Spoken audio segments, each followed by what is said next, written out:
As jy nou in een sinnetjie moet sê, waaroor gaan die Bybel? Raai. En as jy hierdie ding snap, dan val al hierdie wollerige warra wat mense eintlik oor die Bybel, dan val dit weg. Die hele Bybel gaan net oor twee sinnetjies. Die Bybel met 'n verbond. Die woordjie verbond beteken kontrak. En die verbond is twee kante van 'n ooreenkoms. Die hele Bybel gaan oor hierdie twee sinne. Ek sal vir jou 'n God wees, en jy moet vir my 'n volk wees. Ek sal, jy moet. Ek sal my God ding doen, jy moet jou gelowige ding doen. En oor die eeue het God hierdie, ek sal vir jou God wees, oopgemaak doen. In die algemeen begin met 'n man met die naam van Abraham, en toe al hoe meer en meer oopgemaak met 'n nasie wat gekom het. Ek sal vir jou God wees. Die Here Jesus wat in die tyd gekom het en die skepping en die sonde kom herstel het. Ek sal vir jou God wees. Maar die tweede deel is, jy moet vir my 'n volk wees. En dis nou ek nou by vanmôre is 'n tema uitgekom wat ek wil preek oor leef heilig. Want ons het 'n liewe Jesus gemaak wat nie bestaan nie. 'n Liewe Jesus wat sê, ja, ek is altyd lief vir jou. Jy kan my aanvoeter, ek is maar lief vir jou. Daar is nie so iets nie. Dis 'n onverbiddelike God. Ek sal vir jou God wees, maar jy moet vir my volk wees. En jy kan gaan kyk, dit staan die eerste keer wat hier staan is daar in Genesis 15 al, 13, 15, 17. En dan loop hy soos 'n refrein, letterlik op elke derde, vierde bladsy van die Bybel. Inteendeel, die tweede laaste hoofstuk van die Openbaring staan, Maranatha, Here kom gou, want U is God en ons sal vir U volk wees, ons sal vir U nasie kan wees, ons sal vir U kerk wees. En ek het nou gaan sit en dink oor die erediens. Die erediens is veronderstel om so twee gesprek te wees. God praat, ek antwoord, God praat, ek antwoord, die twee kante van die kontrak. Die Here sê, ek praat, jy antwoord, ek praat, jy antwoord. En die eerste woorde van die erediens is, God kom aan die woord. En ons het daai geleerde woord uitgevind, die foto, dis maar die begin. En die seëngroet, God kom aan die woord. En dan antwoord ek. En dan kom God aan die woord en dan antwoord ek. God praat, dan bid ons. Maak die woord oop, die Here sê, dan antwoord ek met die gebed. Einde van die diens, laaste woorde, eerste en laaste woorde is God se, dan kom jy met die seëngroet en sê, as my laaste woord gaan nou, gaan leef, nou wees nou my volk. Maar nou dat vanmôre met hierdie ding begin, as God aan die woord kom, kan ek vir jou vra, wat maak jy vanmôre hier? Om te wat?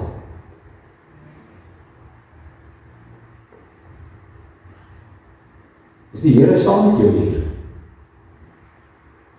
Jy moet mooi dink. Jy moet baie mooi dink. Want ek beleef goed in die kerk, dat ons 'n kerk geword het sonder die Here Jesus. Dat ons maar net op die godsdienstige dingetjies doen, en met 'n liewe Jesus leef, wat ons geskep het, wat nie bestaan nie, hierdie liefdevolle, genadige, hy is liefdevol, hy is genadig, maar hy is onverbiddelik. Hy is onverbiddelik in God. Is die Here saam met jou hier? Tweede ding, gaan die Here saam met jou huis toe? Jy moet mooi dink. Want as jy nie verander nie, dan is jy nie met God besig nie. En mense, iewers het ons oor die tyd en lewe ook in ons kop gekry, dat Christen wees is om perfek te wees. Daar is nie so iets as 'n perfekte mens nie. Christen wees is iemand wat genade verstaan. Maar om genade te verstaan, moet jy moet dit baie goed begryp. Dis 'n onverbiddelike God hierdie, wat genadig is. Wat maak jy hier? Die tweede vraag wat ek wil vra, met wie het ek vanmôre te doen? Gooi vir die eerste nommer asseblief. Kyk hierdie woorde. Nou, die berg van die Here, is daai ou koppietjie Ek was nou die voorreg gehad om in die resent te wees. Dit is so 'n klein koppietjie, sy naam is Moria, Sion. Dit sê die koppie gewees het waar Abraham vir Isak wou geoffer. Beloof, weet jy hoekom kon Abraham vir Isak offer? Want hy was 'n tiener. Ons het maklik om die ding te doen. Daai koppie, dit het nou 'n heilige plek geword. Dis die koppie wat Dawid opgekoop het, wat Salomo die tempel opgebou het. En daai koppie, hulle het gepraat van die werk van die Here. Later het hulle dit genoem net Sion. Dan sê ons gaan Sion toe, ons gaan kerk toe. Nou kyk hoe begin hierdie teks, Psalm 24. Wie mag klim op die berg van die Here? En vandag se taal, wie mag in die kerk kom? Kyk baie mooi. Met wie het ek te doen? Net hy. Wie mag kom op die berg van die Here? Wie mag kom staan in sy heilige plek dan? Net hy, wat rein van hande en suiwer van hart is, wie se buitekant en wie se binnekant skoon is. Net hy wat genade verstaan en wat moet leef, wat in die kontrak leef, wat sê, Here, U is my God, ek sal vir U volk wees. Ek antwoord met my lewe met rein hande en 'n suiwer hart. En dis hoe ek by vanmôre se tema uitgekom het. Dis 'n genadige God, maar dis 'n onverbiddelike God. Kyk wat maak Abraham in Genesis 30. Hy sê, Here, moet tog nie kwaad word as ek nog 'n keer praat nie. Kyk, Here, ek ken my plek. Ek ken my plek. Ek kom nie sommer net nie. Ek weet, as ek by hierdie God kom, ek moet my plek ken. Dis nie maar net inpop en uitpop nie. Dis 'n heilige, genadige God, maar is onverbiddelik. En kyk die genade. Wat maak ek vanmôre hier? Kom ons wees eerlik met mekaar. Ek het nie die reg om hier te staan en preek nie. Nie een van ons het die reg om hier te kom en te sê, ek mag nie in die kerk kom nie, want ons sondes stink voor God. Maar hoor die genade. Maar dis 'n onverbiddelike genade. Kyk wat sê hy. Kom tog, laat ons hierdie saak met mekaar uitmaak. Al was julle skarlakenrooi. Nou daai skarlakenrooi was die enigste permanente daai van daai tyd wat nie kon kleurstof wat nie kon uitwas nie.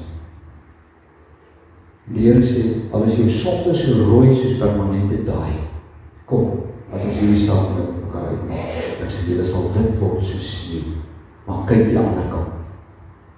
As julle gehoorsaam is, sal julle eet van die goeie van die land. Maar as julle opstandig bly, nie toekoms sal nie, belofte sal, dan sal die swaard julle eet. As ek by die Here kom, is genadig, maar is onverbiddelik. Ek sal vir jou God wees, maar jy moet verander. As jy my teenwoordigheid kom, dan gaan dit oor my, asseblief oor my, dan gaan dit oor my. Dit gaan nie oor jou. Dit draai alles rondom my. Ons is nie vanmôre hier om mekaar te kom entertain en mooi dingetjies te doen en uit te gaan en sê, dit was baie lekker. Natuurlijk kan nie eerlijk lekker wees. Maar dit gaan nie oor my nie. Dit gaan oor die heilige, onverbiddelike God wat sê, ek soek 'n volk. Daar is my genade.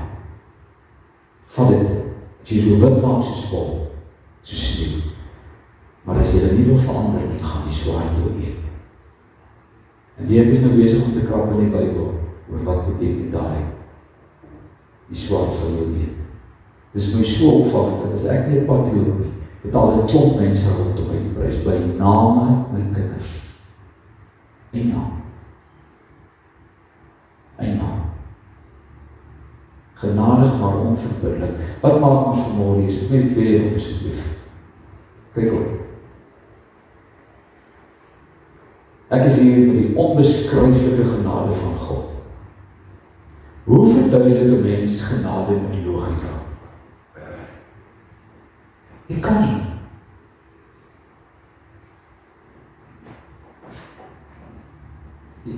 Hoe genade Ek meen, as jy met logika praat, is dit dit en as die gevolg dit.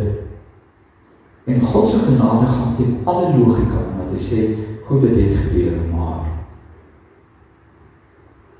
my genade is daar. Die onbeskryflike genade van God. Dis al waar ek aan aanspraak maak vanmôre in hierdie erediens, is dat die Here het teen alle logika in my genade. Maar die genade ook in die tweede plek, is die genadige genade van God. Niks maak saak nie. Wat ook al vanmôre in jou lewe verkeerd is of was, die Here is bereid om daai goed toe te maak. Hy sê, maak jy so wit soos wol. Die Here gee alles. Die genadige genade van God. Maar dan word dit, daar is die ding, die genadeloose genade van God. Wat die Here sê, ek vra alles. En as jy nie bereid is om te gee nie, Lukas 9, gaan, loop.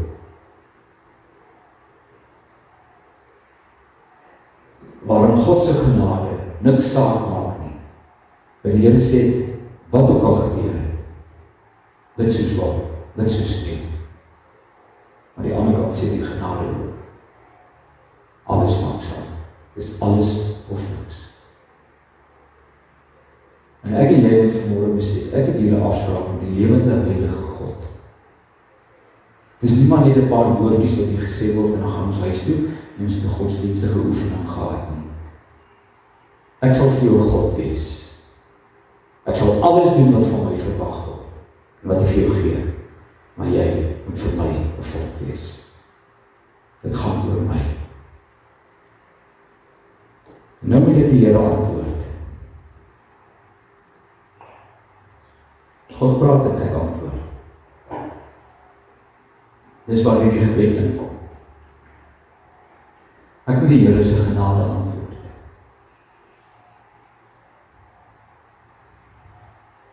As ek uitneem om saam met my te bid,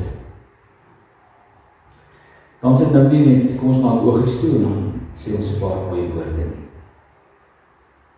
Ek antwoord die Here se genade. En hier is 'n gebed geskryf wat sê, Here, ek is maar 'n non-konko, ek is maar die Here se genade. Kom by hierdie woorde saam met my.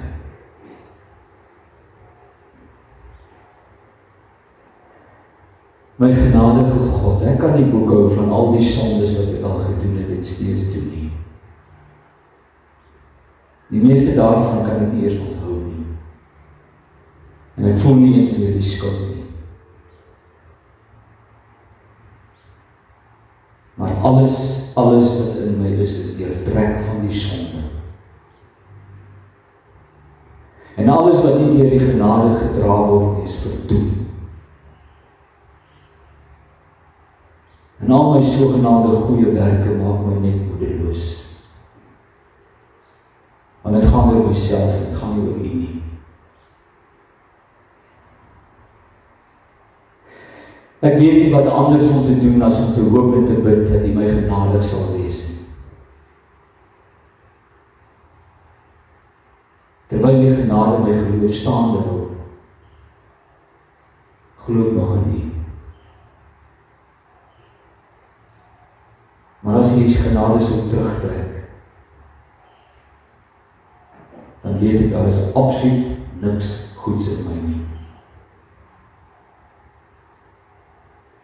En die ergste van alles, Here, is dat ek nooit anders sal wees nie. Al leef ek 1000 jaar, al het ek al die heiligheid van al die heiliges in die wêreld, sal daar steeds niks goeds in my wees nie. Niks wat ek sê of doen nie, behalwe as U aanhou om my in die groot genade aan te sien en my deur die krag van val te bewaar.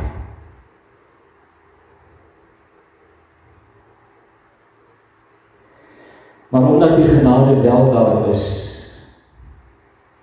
omdat my eindelose sonde deur die eindelose genade vergewe en vergeet is, kan ek nou in vreugde en gerus leef. Al sukkel ek met die sonde. Ek is 'n sondaar wat vergewe is. Amen.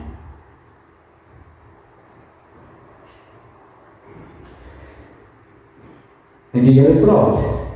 As jy saam met my lees, 2 Korintiërs 13.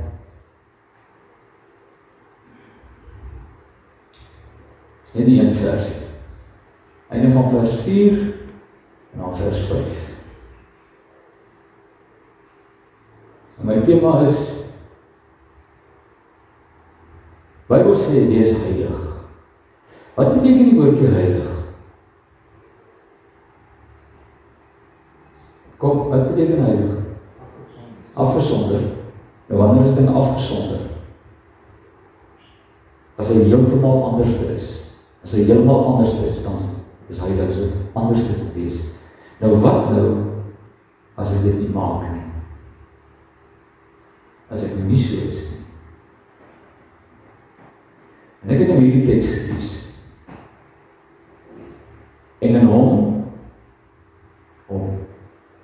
ek in hom, is ek swak. Hoor mooi. Sê, dit gaan nie oor my nie. Ek is swak. In hom is ek swak. Maar saam met hom, sal ons uit die krag van God lewe. Julle sal dit sien. Kyk wat skryf Paulus hier. Sy maak jou oor. Ek moet my plek ken, ek is swak in hom. Maar as ek saam met hom lewe, ek sterk, julle sal dit sien. En hoor nou hierdie woorde. 4 sinnetjies. Hoor hulle. Stel julle self op die proef. Hoor mooi. Sê, kyk, baie mooi na jouself. Stel julle self op die proef en ondersoek julle self. Hy sê krap, maak seker. Stel julle self op die proef en ondersoek julle self of julle in die geloof lewe. Hy het dit nog net gesê, julle sal sterk wees. Hy sê, maar kyk mooi, maak doodseker, leef julle in die krag. Ja, ek is in die. Besef julle nie dat Christus Jesus self in julle is nie. Hoor, hy sê, ondersoek jouself, beproef jouself of jy in die geloof lewe. Weet julle nie dat Christus Jesus in julle is nie? Jy moet net soos hy lyk. Jy moet net soos hy lyk, jy moet net soos hy word. So nie, het julle nie die toets weerstaan nie. Oeps.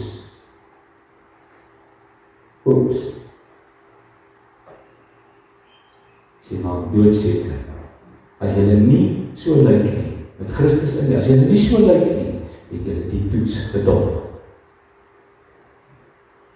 En weg is die liewe Jesus, wat ons vir onsself gemaak het. Gaan altyd liefdevol en genadig, en die Here is maar net tevrede, ek kan maar aanvoer. Kan ek hom weer lees? Stel julle self op die proef, en ondersoek julle self of julle nie geloof lewe. Besef julle nie dat Jesus Christus self in julle is nie. So nie, het julle die toets nie weerstaan nie. Dit is verskriklik woorde wat hier staan.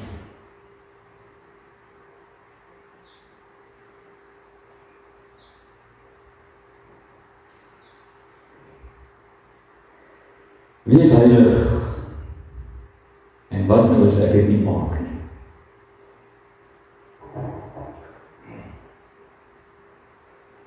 Die Bybel leer vir ons as net 2 paaie. Dis die breë pad saam met God, die breë pad sonder God, en die smal pad saam met God. In gewone Afrikaans beteken dit, daar is nie 'n middelpaadjie nie. Jy is of in God se hande, of is op jou eie. En met enige teorie stem ons altyd saam, want dit is teorie. Ons stem altyd saam met teorie. Ons net twee baie. Maar in die praktyk, dan stap ons die middelpaadjie. Die een van middelmatigheid. Daar in die pad van nou nie te sleg nie, maar ook nou nie juist te goed nie. Al die teorie wat ek hier gesê het van God is heilig, daarmee stem ons saam. Teoreties weet ons dit. Maar in die praktyk leef ons met hierdie ding. Ek moet nog hierdie goed gaan regmaak. Daar moet nog 'n dag kom dat ek hierdie goed moet gaan uitsorteer. Ek moet nog my lewe gaan regmaak. Maar gelukkig is God genadig en barmhartig. En die Here sal my ou swakheid nie verstaan. En nou skryf ek in my boek in. Wat nou as daai dag nou nie kom wat ek dit nou moet regmaak nie? Wat dan? En wat nou van die dag as die Here nie verstaan nie? Wat dan?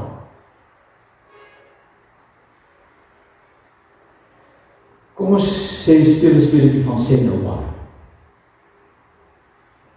Sê nou die Here stap vandag hier en hy sê vir jou, dit wat jy doen, wat jy kan wys, jy het my lief. Sit dit hier neer, wys vir my. Wat doen jy vir my?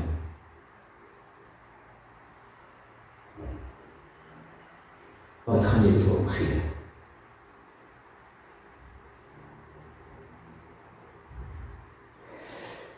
En ek het nou hierdie ding met ek nou sit en praat in hierdie week. Wat kan jy vir die Here gee, wat jy sê, dis die goed wat ek vir die Here het? En die eerste reaksie wat ek by mense gekry het, is die een van stilte. Niks. Kyk mense, want jy sien, ons bly stil, want ons hou nie van hierdie vraag nie. Ons hou nie van so 'n konfrontasie nie. Eerste reaksie is stilte. Die tweede reaksie is my reaksie, is skaamte.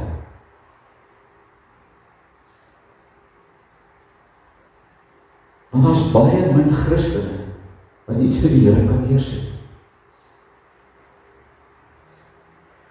En die derde reaksie is genade. Want die Here is ons genadig en barmhartig. En waar ek dit nie kan maak nie, dan sal die Here instaan met sy liefde en sy genade. Hy sal vir my instaan. Ja, dis wat genade is. Maar die Bybel vra hierdie ongemaklike vraag.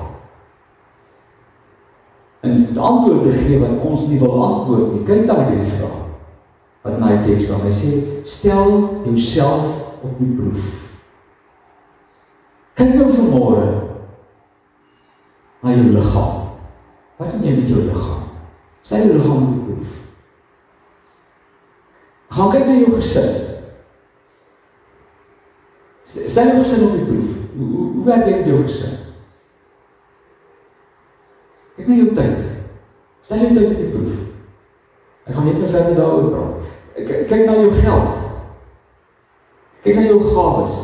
Dan sit jy jou gesin en jou liggaam en jou gawes en jou tyd, dan sit jy dit neer as 'n bewys of dit nou, of Jesus die koning van jou lewe is en of jy jou eie koning is. Hy sê, stel jouself op die proef. Sê, ondersoek jouself. Jy moet my mooi hoor. Leef jy met Jesus in jou? En die antwoord is net daar vir nie. En dan kom die sinnetjie. So nie dat jy die toets nie weerstaan nie. My broer en suster, hoor my baie mooi. As jy vanmôre niks kan neersit nie, dan is daar niks. Dan is daar niks. En om die een of ander rede kan en wil ons hierdie absolute fundament van my geloof nie verstaan nie. God verwag van my om heilig te wees soos wat hy is. Hy skryf daar, besef julle nie dat Jesus in julle bly nie. Ek moet net soos hy word, hy moet net soos ek word. En dan sit ons hier en ons kyk verleer rond in ons, maak maar so, want ons leef nie so nie. En hy kom al hoe meer en meer tot hierdie aardige gevolgtrekking. Daar's baie min kinders van God wat heilig leef. En dit is my baie opvallend. As die Bybel praat van leef heilig, dan maak hy dit 'n uitdruklike bevel. Jy sal.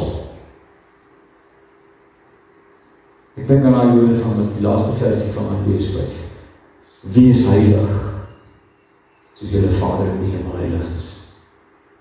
Ek krap van Levitikus 19, want hy sê, los die goed op die rande van die lande as julle oes vir die armes, want God is heilig. Hê respek vir ou mense, want God is heilig. Jy sal, want God is heilig. Dis 'n bevel. Dis 'n ononderhandelbare ding wat nie misverstaan kan word nie. God is ononderhandelbaar in hierdie opdrag. En Jesus se volgelinge is nie ernstig nie.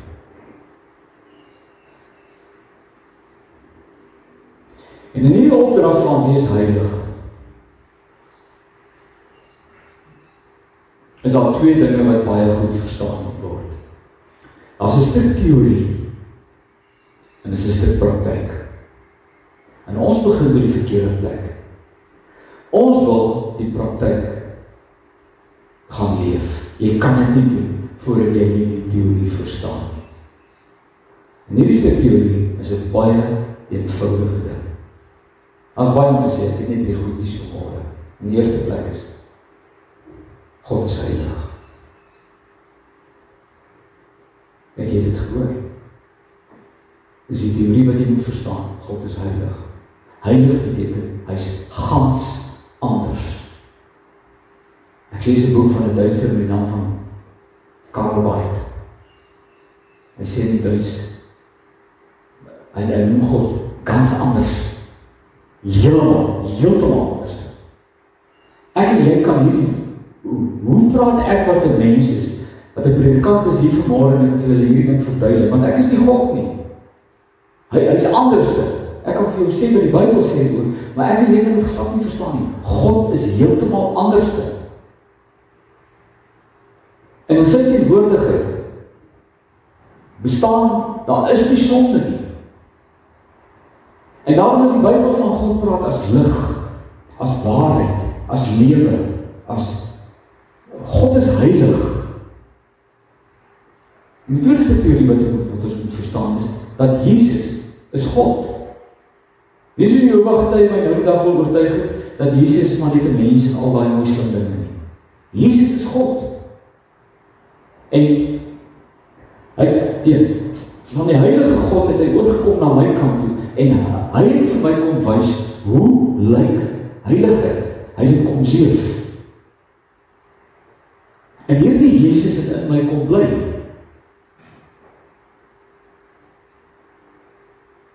Ek moet nou soos hy lyk. God is heilig, Jesus is God, hy is heilig, hy het my kom wys hoe lyk dit, hy het in my kom bly. Nou sê die derde een daar, nou moet ek dit leef. Wie van julle is heilig? Kan ek dit weer vra? Ons het daarom nou twee al.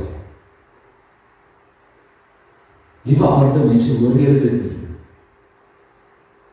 Ek is heilig. Ek vra nie wie sonde doen nie, dis nie wat ek jou vra nie. Hoe sien die Vader jou? Jy moet hierdie stuk teorie verstaan. Die heilige Jesus is in my. Dit maak my voor God heilig. Ek is dit. Kyk wat sê daai Kolossense 1. Ons staan, wanneer? Nou voor God, sonder vlek of rimpel en heilig. As ek dit eenvoudig gaan verduidelik, as die Vader na my kyk, klap hy vir my mors doen. Want ek kan nie voor hom staan. Maar sy heilige seun is in my deur sy gees. As hy na my kyk, dan sien hy hierdie heilige Jesus in my, dan sien hy my as heilig. Die hele Romeine 6 tot 8 gaan daaroor. Ek staan voor God heilig. Jy sien, ek kry nie my heilige, ek kry die leuen uit jou op uit. Ek word nie voor God heilig as ek so in die goed ingroei en sekere goed begin regkry en sekere goed nie meer doen nie, dan word ek nou al meer en meer heilig. Ek word nie heilig as ek op 'n sekere standaard kom nie. Ek is dit. Ek is 'n kind van God. Ek noem dit 'n status. Ek verloor daai status nooit nie. Nie as ek val nie, sê Paulus in 1 Korintiërs 1. Nie as ek val nie. As ek val, dan val ek as 'n heilige kind van God. Ek bly voor God heilig, selfs daai dag as ek nie op standaard is nie, maar dis die teorie. Nou kom die teorie, wil ek bly. Dit moet in praktyk word.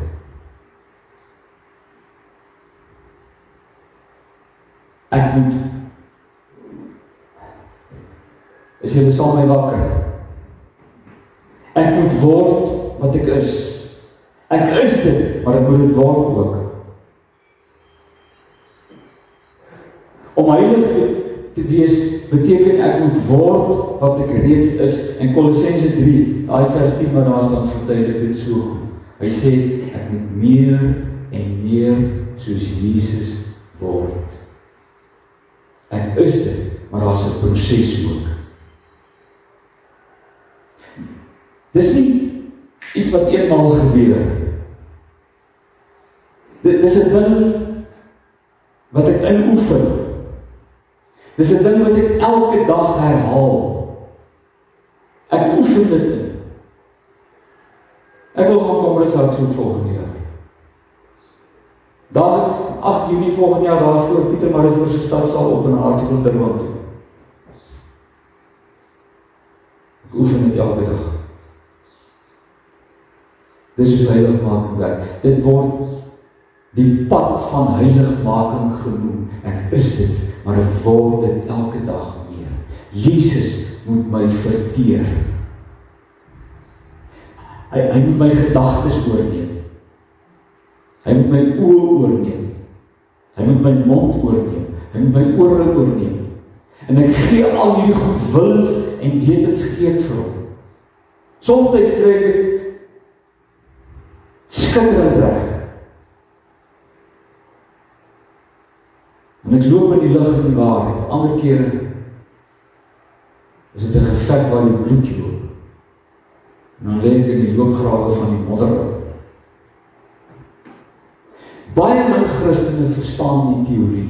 Nog minder Christene kom by die praktyk uit. Ag, en ons het die mees fantastiese redes en verskonings oor hoekom hierdie goed nie. Ons het so pragtige dinge wat ons kan sê. Want jy sien, as God se heilige dinge gedoen moet word, dan moet ons eers gaan kyk. Is dit vir my geleë? Is ek lus daarvoor? Pas dit in by my program? Ek glo regtig in Jesus. En sal regtig vir hom alles doen wat vir my aanvaarbaar is, wat gangbaar is en wat vir my gemaklik is. As dit nie vir my gemaklik is nie, en dit vra vir my meer as die normale, en ons normale is maar niks. As dit my gemaklik is, en dit vra nie meer as die normale nie, dan moet die Here regtig verstaan, dat ek regtig nie nou kan nie. Dalk by 'n ander geleentheid. Dit is hoe die meerderheid van die Here Jesus se disippels leef.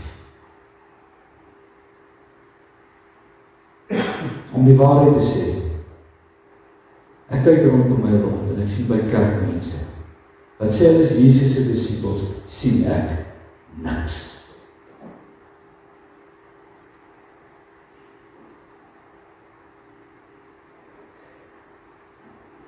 Hulle het nie 'n idee hoe om as 'n disipel van die Here te leef nie. Heilige Jesus se disippels het vervlak tot soms kerk toe kom, ietsie gee vir die kerk, by 'n verdienstelike saak te betrokke raak en te probeer om 'n ordentlike lewe te leef. Kyk mooi wat staan daar. Ons het 'n kerk sonder Jesus geword. Sit met die volgende op asseblief. Ons het 'n kerk sonder die heilige Jesus geword. Weet jy wat ek dit beleef? Ek sit by Telkom in hulle winkel in. En as 'n swart meisie wat my bedien daar. Nou hoor ek so in die hoek van my oog uit. Langs my sit so 'n jong man, wit jong man, en hy praat met die swart man met hom, al help met die rekening. En hy vra vir jou, jy dood gaan wag hier. En daai jong seun verduidelik vir daai swart man, wie is die Here Jesus en al die. Nou sien ek die swart dametjie wat hier sit, luister met so een oor. En ek vra vir haar, are you a Christian? Sy sê vir my, no. Why not? Why should I be? I see nobody who lives that way. Dis haar antwoord. Ek sien nie Christene wat so leef nie. Hoe moet ek dit? Ons het 'n kerk sonder Jesus geword. En die gevolge van 'n gebrek aan 'n lewe wat nie soos Jesus lyk nie, is verskriklik. Daar's baie gevolge. En ek weet 'n paar. Die eerste een is, daar's 'n klomp mense daar buitekant. Goed en sleg. As 'n klomp mense binne die kerk, goed en sleg, wat sonder God leef, en dan gaan so sterf sonder God. Want hulle sien geen rede hoekom moet hulle Christene word nie. Want die mense binne die kerk lyk net soos die mense buite die kerk. Hulle is net so oneerlik met geld, soos by die ouens daar buite is. Die mense binne die kerk se huwelike is net so chaoties soos die wat daar buitekant is. Sy lewe is net so kort soos die ou wat buitekant die kerk is. Sy loop net so onskuldig soos die mense buitekant die kerk.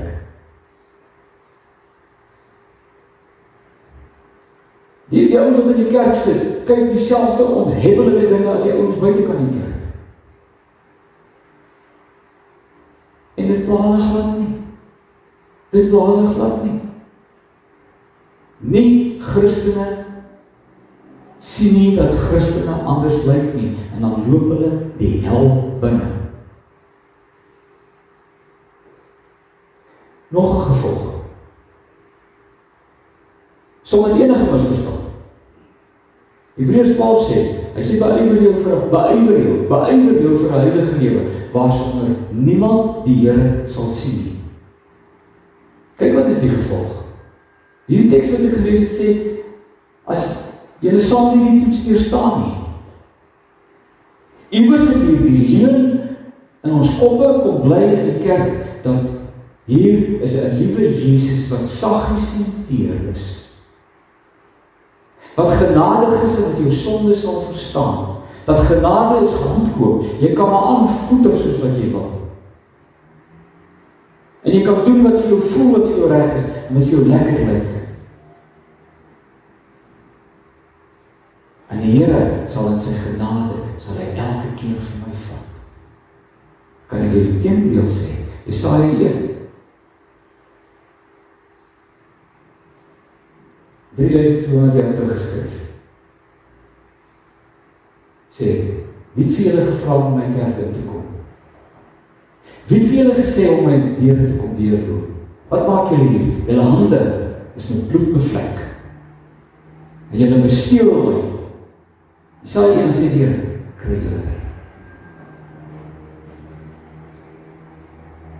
Want die gevolge van hierdie goed is, God se woede neem oor. Die prys wat vir my betaal is om my uit die sonde uit te haal, was 'n verskriklike prys. 'n Deel van God het 'n mens geword, het net soos ek geword. Hy het 'n verskriklike ding gedoen om met sy bloed in die plek van my bloed te gaan betaal. Hy het my alles opgegee wat hy het. En as ek sy volk wil wees, dan vra dit van my alles. En as jy nie bereid is om daai prys te betaal nie, sal jy nie die seën van die Here beleef nie.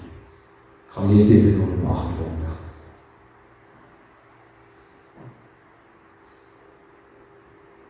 En die kruks van alles, ek moet met Jesus in my leef. Ek moet word soos Jesus. Hoe? Die standaard antwoord is, dis maar moeilik. En dis 'n gesukkel. Dis nie waar nie. Wat is moeilik dan? Is dit moeilik vir 'n hond om 'n hond te wees? Is dit moeilik vir 'n koe om 'n koe te wees? Is dit moeilik vir 'n kind van die Here om 'n kind van die Here te wees? Ek is eene. Ek is eene, want hy's in my. Jy sien ons sukkel om dit te doen, want ons weet nie hoe om dit te doen nie. En ons leef in hierdie klomp verskonings oor hoekom ons nie kan nie en ook nie wil nie. Ons is Jesus te word, is baie eenvoudig. Daar's dinge wat jy nie meer doen nie. En daar's dinge wat jy moet doen. Dit wat nie tot eer van die Here is, moet uit, en dit wat tot eer van die Here is, moet in. As die Here sê, as dinge wat ek moet doen, dan doen ek dit. As die Here sê, dat is goed dat ek nie doen nie, dan doen ek dit nie. Want om heilig te leef, dit kom nie van self nie. Ek wil julle aandag hê. Om heilig te leef, dit kom nie van self nie. Kyk wat staan daar. Jy kies dit. En jy doen dit. Hou op bid, ag Here, maak my asseblief. Ag Here, laat U asseblief. Stop dit, gaan sê vir die Here, ek sal dit doen. Daar's die pad, ek gaan hom loop. Jy kies dit en jy doen dit. Hoe? Eenvoudig. Leef in die handleiding. Moet maar die boek vir jou sê. As die Bybel sê, jy doen nie dit, dan doen jy dit. As die Bybel sê, jy doen dit, dan doen jy dit. As die Bybel vir jou sê, jou hande vat nie aan vullis nie, dan vat jy nie aan daai goed nie. Jy kies op grond van die woord van die Here, wat jy sê, hierdie oog van my kyk nie verder gemors nie. As die woord vir jou sê, jou mond praat nie goed wat nie waar is nie, wat ander mense nie seer maak nie, dan doen jy dit nie. En met hierdie teorie stem ons almal saam. Want teorie vra nooit iets nie. Maar die probleem kom by die praktyk uit. Wat die Here nou vir jou vra, nou moet jy anders word. Jy moet heilig wees. En om dit te verduidelik, wil ek die mees ongemaklike ding vat om dit te verduidelik.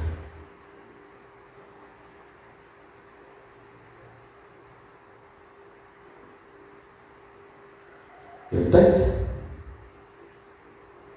en jou geld. Die antwoord op hierdie twee goed sê presies waar jy vanmôre met die Here staan. Jou tyd en jou geld.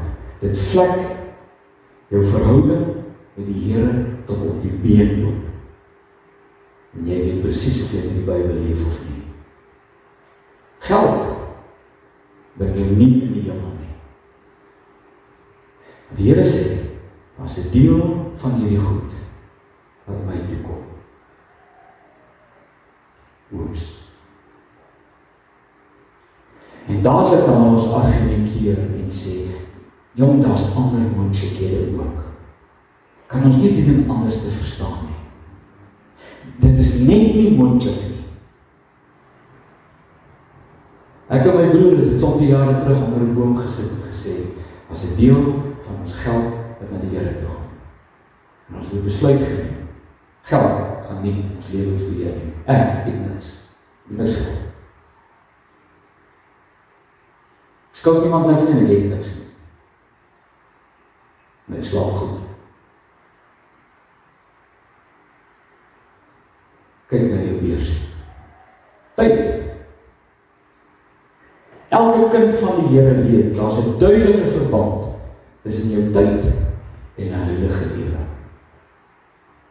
Ons weet. Kan ek dit waag om te sê, dat 90% van my gemeente kom nie met die Bybel uit nie. Ek wil nog meer as 90% sê, van Christene, wat nie weet van die krag van gebed nie, want ons het nie tyd nie. Christene kom nie meer by die kerk uit nie, want ons het nie tyd nie. Jou geld en jou beursie en jou horlosie is sprekende, absolute sprekende voorbeelde van daai ding wat Paulus sê, gaan toets jouself. Ons is baie vroom, maar ons maak verskriklik vroom net wat ons wil. En ons mos met die heiligheid van God. En die gevolg is, dat ons het Christene sonder Jesus geword. Ek moet soos Jesus word. Ek is nie. Ek is deurtrek van die onheilige dinge. En die heilige God gaan my met heilige woede vermors.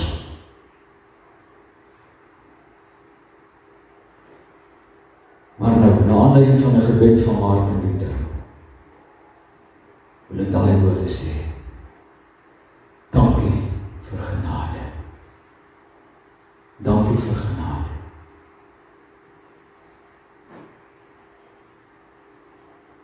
Maar die ander kant van genade,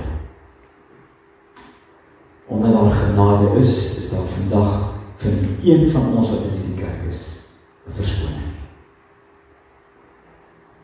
Genade word 'n genadelose ding. Jy het geen verskoning nie. Genade is waar God van sy heilige kant af oorkom na my onheilige kant toe en eenvoudig my onheilige goed vir my toemaak en bedek as ek dit nog nooit gedoen is en dan vat hy my op 'n nuwe pad. Genade is nie net toemaak nie, dan vat hy my op 'n nuwe pad. Dan vat hy my op 'n nuwe pad. Kan ek weer vra, wie van julle is sondaars?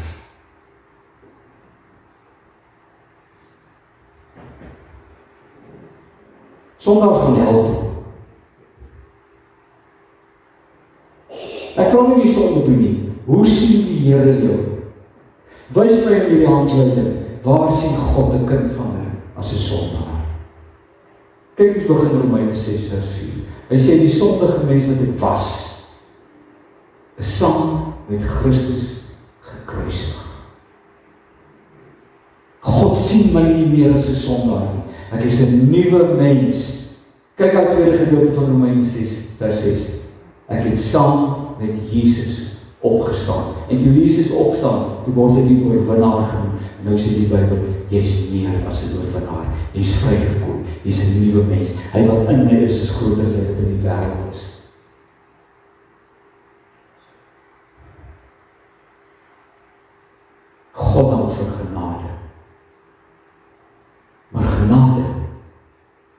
maak dit geen verskoning verder hê nie. Want genade impliseer ook vergifnis. Vergifnis. Al daai goed wat gister, vandag, môre voor God gaan staan. Die Here Jesus gekom en hy die rekening kom betaal vir al my onheilige goed. Kyk aan Kolossense 2. Kyk mooi wat staan. Jesus het die skuld bewys met sy eise teen ons tot niet gemaak. Wat is 'n skuldbewys? Dis 'n rekening. En die duiwel het gekom en hy het 'n rekening van jou gaan oopmaak en hy het jou naam oor gaan skryf en 'n baie volledige rekord gemaak van alles wat jy God mee verbreek het en wat jy gedoen het en alles, dan sê hy, betaal, en jy gaan wragtig die goed betaal. Jy moet niks verby en jy doen dit nie, jy gaan die goed met jou bloed betaal. Dan sê die duiwel, kyk wat maak jy, sy sit met op my gesig in die kerk, maar kyk, betaal, jy gaan betaal. Dan staan daar en Jesus het die skuldbewys teen jou tot niet gemaak. Ek het nou nie die rest van die sin die daarby gesit nie. Hy sê deur dit aan die kruis te spyker, het hy dit vergoed weggeneem. Daar staan jy met jou rekening, Here gaan vir jou moker, en hier kom staan die Here Jesus en sê, gee jou rekening. En hy gaan betaal wat jy moet gaan betaal. In die dood. En toe hy uit die dood uit opstaan, Johannes 11 toe sê, ek sal nooit weer vir daai goed betaal. Daar is vergifnis. Die God is betaal, maar nou vat hy my op 'n nuwe pad. Want genade en vergifnis vat my. Dis God se manier om my nou op 'n nuwe manier heilig en anders te laat leef. Daar's my geen verdoring. Kyk wat sê Romeine 8. Daar is nou geen veroordeling vir die wat in Christus Jesus is nie. Psalm 3 sê, Here, ek het jou sondes vergeet. Ons praat nooit weer daaroor nie. Maar nou moet ek omdraai en soos Jesus word. Nou vervlaks my broer en susters. Staan dan nou op en word soos Jesus. Daar is nie verskonings nie.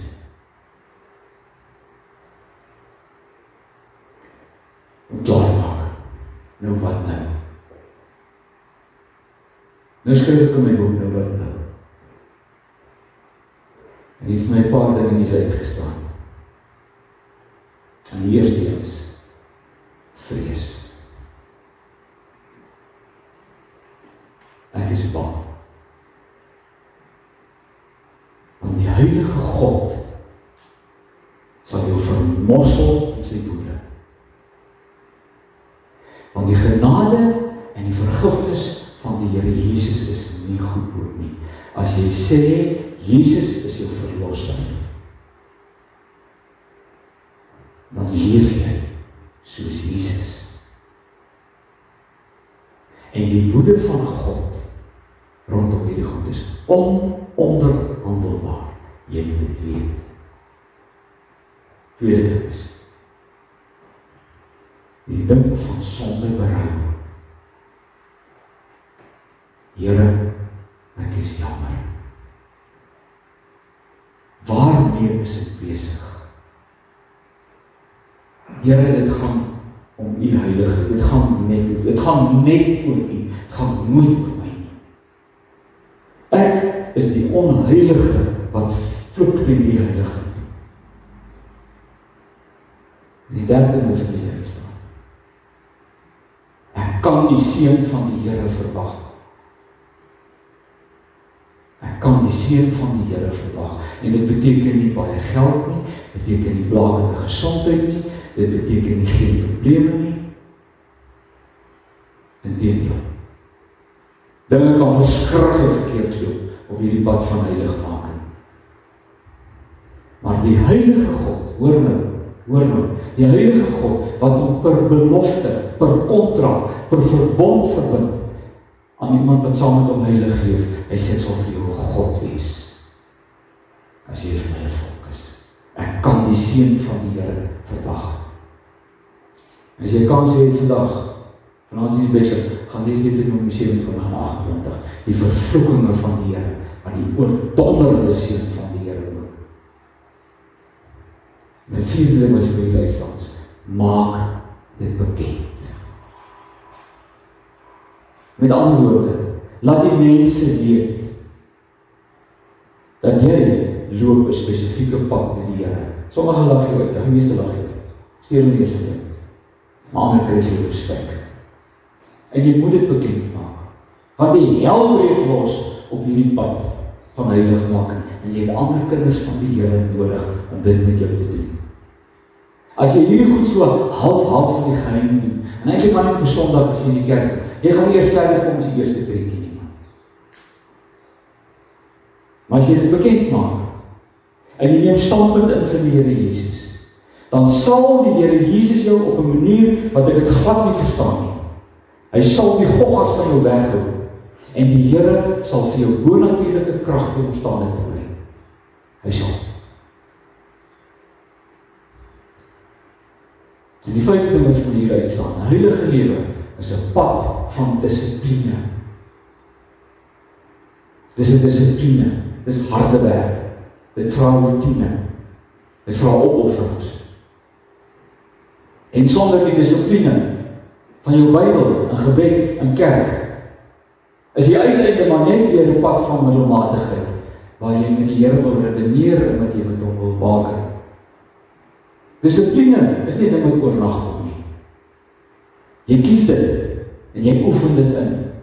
Nou in die naam van die Here, staan nou op en gaan doen dit. Begin met die pad van dissipline. En as jy omloop, hou man, die Here is jou seën. Want die laaste ding wat ek wil sê is, 'n heilige lewe kom nie van self nie. Baie van Christene loop hierdie pad. Want hulle dink dis iets wat van self moet gebeur. Ons bid op ons so, ag Here, maak my dit. Ag Here, gee U dit vir my asseblief.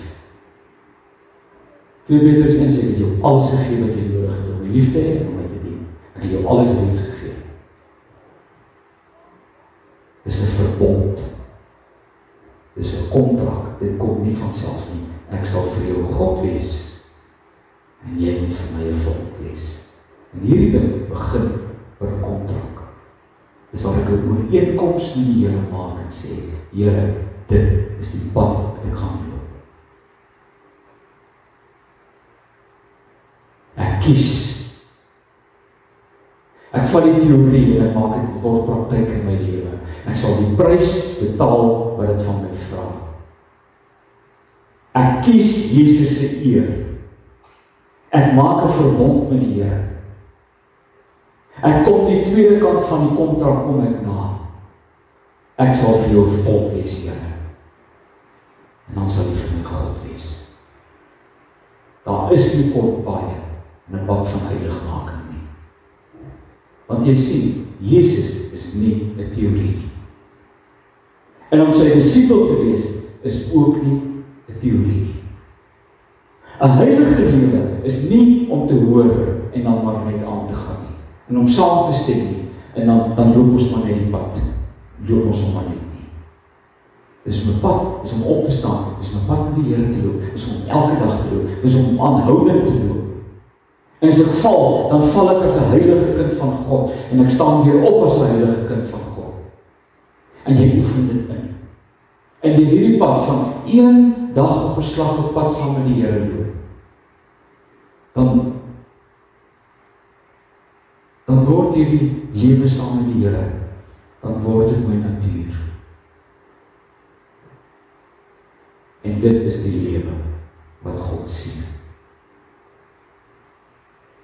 Mag jy die Here so belief. Amen. Hy is voor, né? Ek het nie so lank gepreek nie. As iemand my preek wil hê, dan kry hy hom net die na die diens. Ek het hom mooi uitgetik. En nou kom ons by daai van die gebed. Ek antwoord die Here. En ek en jy kan maar vanmôre oor is toemaak en maar net aangaan soos wat ons wil, niks gaan in jou lewe gebeur nie. Maar jy gaan op 'n stadium, jy gaan afprobeer is doodstil. Of jy kan die tweede kant van die kontrak in jy maak en jy kan sê, Here, was my punt. Ek kan dit nie vir jou doen nie. En jy weet wat die Here op jou hart sê vanoggend. Ek gaan vir jou paar oomblikke gee vir stil gebed. As jy dit wil doen nie, kyk maar vir die dag of iets. Mag jy tyd gee, met afspraak met die Here. Antwoord die Here, en ons laat ons afsluit met 'n gebed.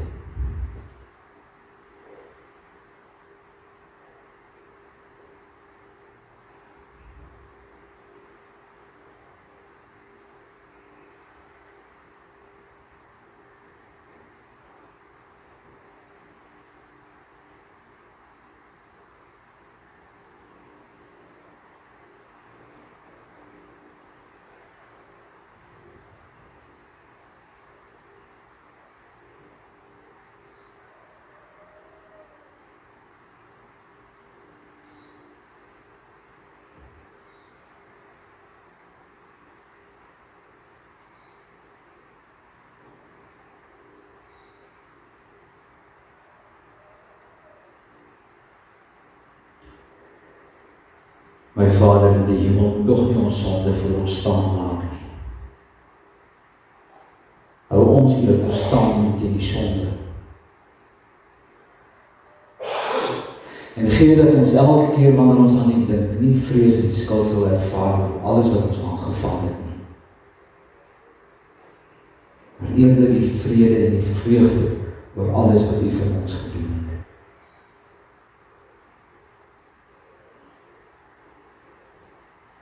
Here, help my om te vergeet van hoe ons afgedwaal het. En eerder te onthou dat U ons daar kom haal het. Ons vra vir dat die genade in Jesus se naam. Amen.